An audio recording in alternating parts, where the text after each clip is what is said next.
We're talking about effective prayer. Make your prayer more effective. A man said to me he was swindled of $15,000. He said, how can I get it back? The man dropped dead. The man was penniless. The man who dropped dead was penniless. Here's a simple law of mind. You cannot gain or lose except through the mind. All transactions take place in the mind. If I admit I have lost it, I have. But a man who knows the laws of mind, he says, I am mentally and spiritually identified with that $15,000, and it comes back to me in divine order. Then it will come back in some other way. A relative of his passed on a month later and bequeathed to him $20,000. You say, when you say it comes back to me in divine order, your subconscious mind always magnifies whatever you deposit in it. Never admit a loss. Rawson, the famous English scientist, had a student who was a very wonderful psychic. She had a dream one night. She saw an airplane on fire. There were 2 men in it. They were burned to a crisp. She knew the time. She knew the location.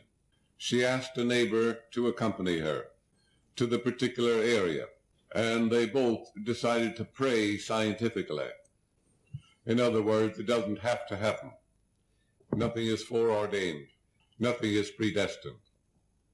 They both pray this way. This plane which I saw is God's idea. It's moving from point to point, freely, joyously, and lovingly. It's surrounded by the sacred circle of God's eternal love. The whole armor of God surrounds the plane and those in the plane. It is God in action. They remained quietly contemplating these truths for 15 minutes or so. The plane came overhead just as they saw it, just as she saw it in her dream. It was on fire. The 2 men in it, when they reached the ground, when the plane reached the ground, were not touched. Not a hair of their head was singed. This is the power of prayer. She did not succeed 100%, but she succeeded 95%. She did not prevent the plane from catching on fire, but she protected the lives of the 2 men. Now, the woman whom she asked to accompany her, her brother was on that plane. Both men said they knew they were immortal when the plane was on fire. There are certain states of mind where fire does not burn and poisons do not kill.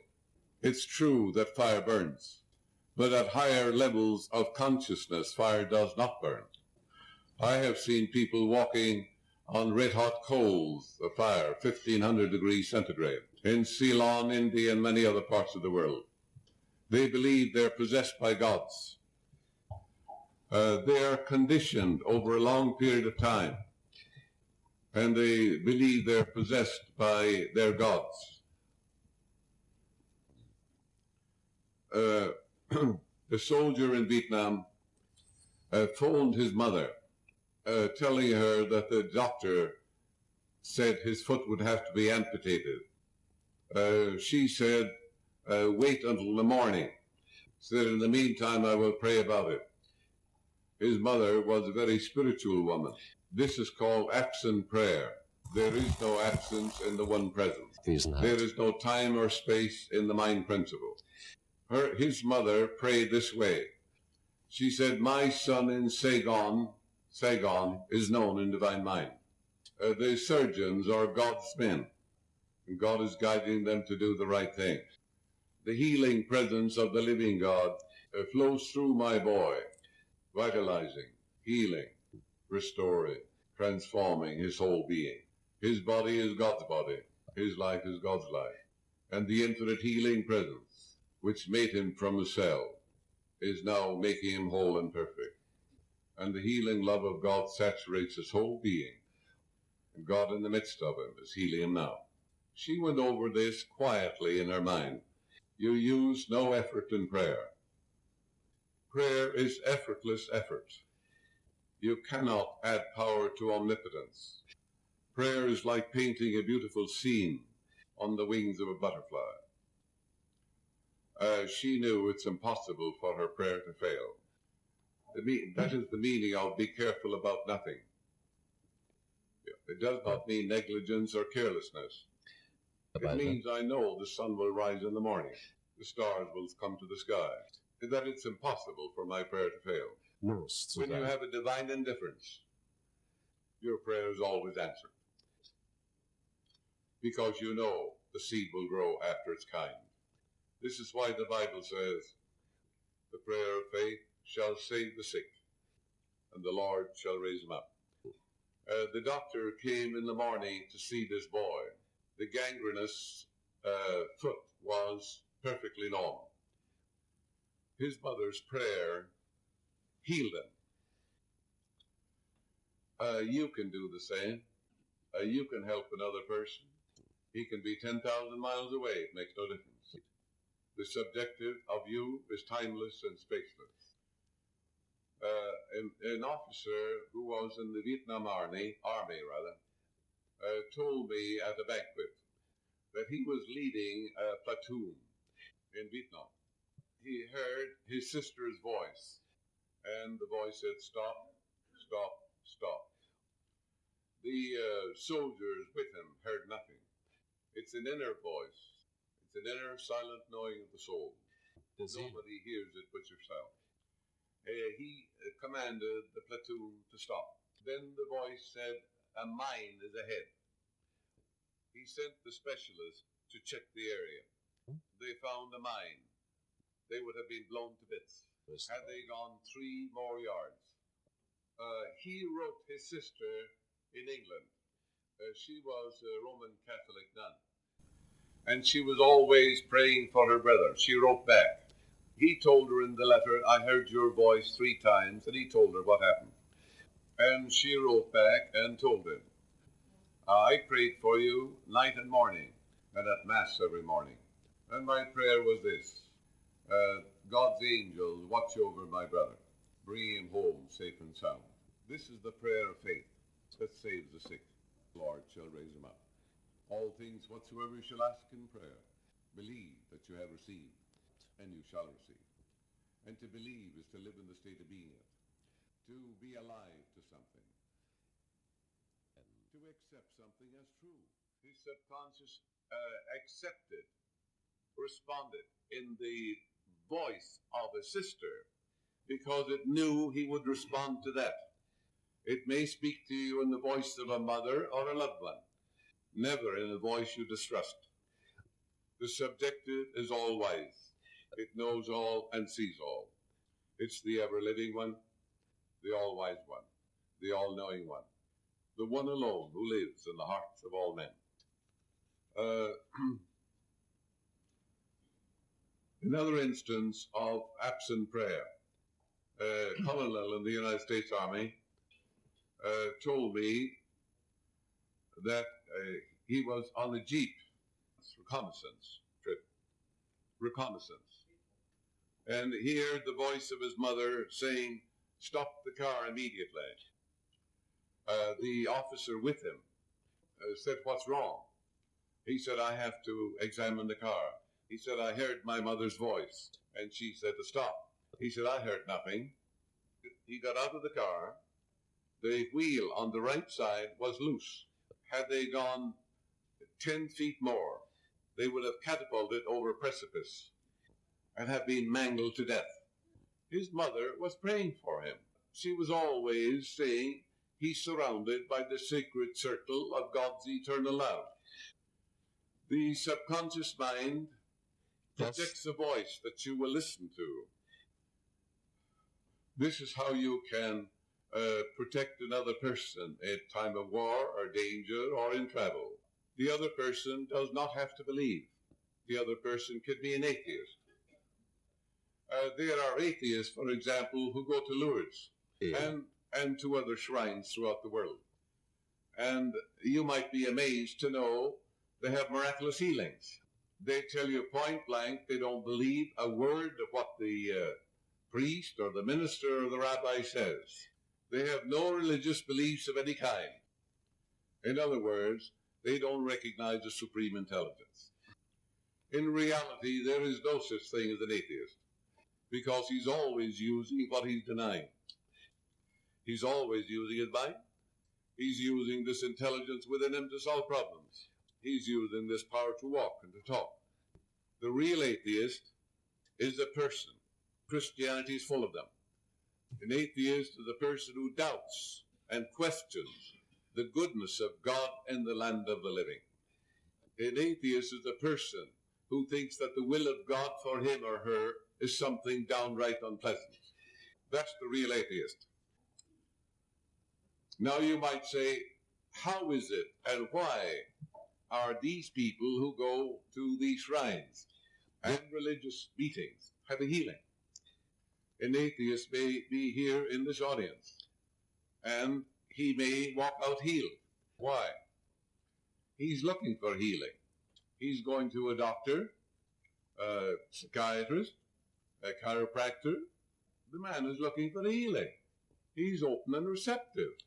And therefore, the healing atmosphere of a group of people dedicated and consecrated to God permeates the subconscious mind of that man, brings about a complete molecular change of the subconscious mind, and the toxic effluvia of his subconscious mind, toxic poisons, are neutralized by the grace and the love of God of the people present, because our minds mingle like atmospheres.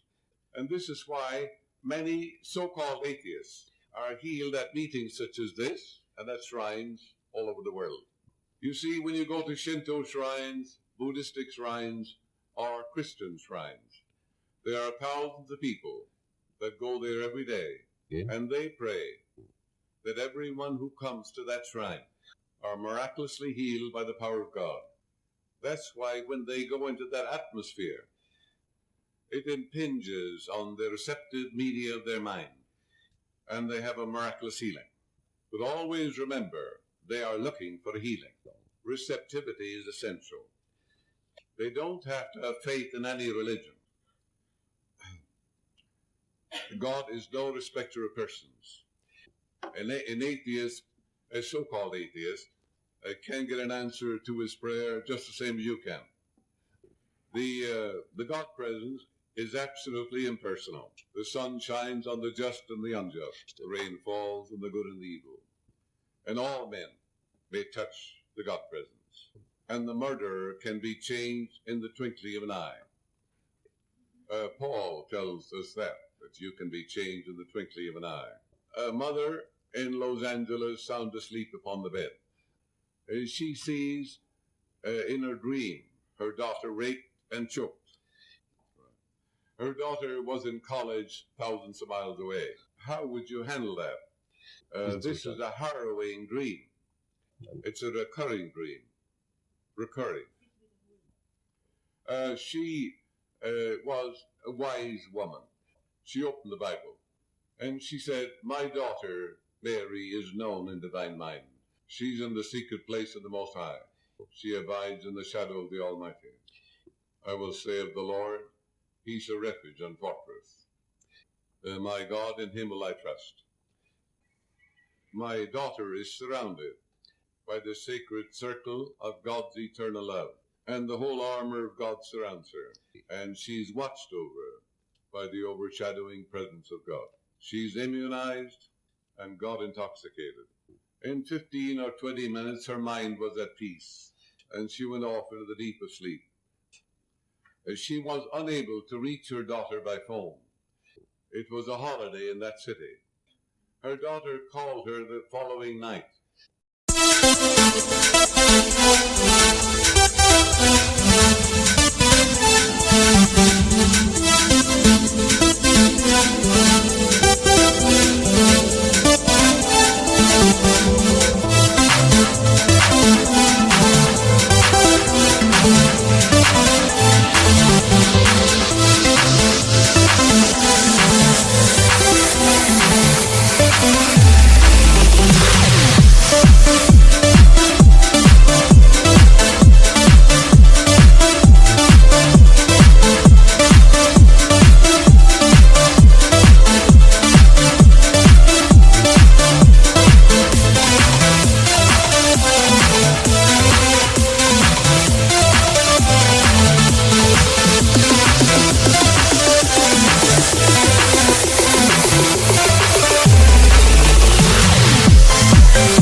Mother, you appeared to me in a dream.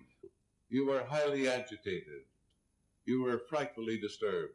And you said to me, don't dare go out with that man. He'll rape you and kill you. She said I was shaken, and I woke up frightened. This boy in the college called up and said he was coming to take me out. I told him I was ill, I couldn't go. I told my girlfriend, with whom we shared a room, about my dream and about this man. And she said, oh, it's only a dream. Your mother is crazy. And she said, I'll go with him. And he raped her and killed her. This is again called the prayer of faith of a mother. Mother knew how to pray.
When you pray, you claim what's true of God is true of that person.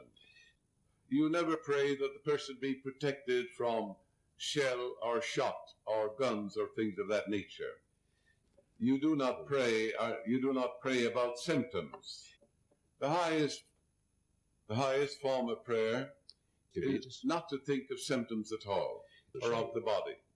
That's another form of therapy. In prayer therapy, you just simply dwell upon the attributes and qualities of God.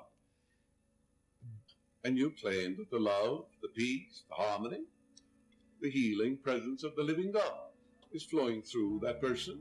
It's harmony, joy, vitality, wholeness, and beauty.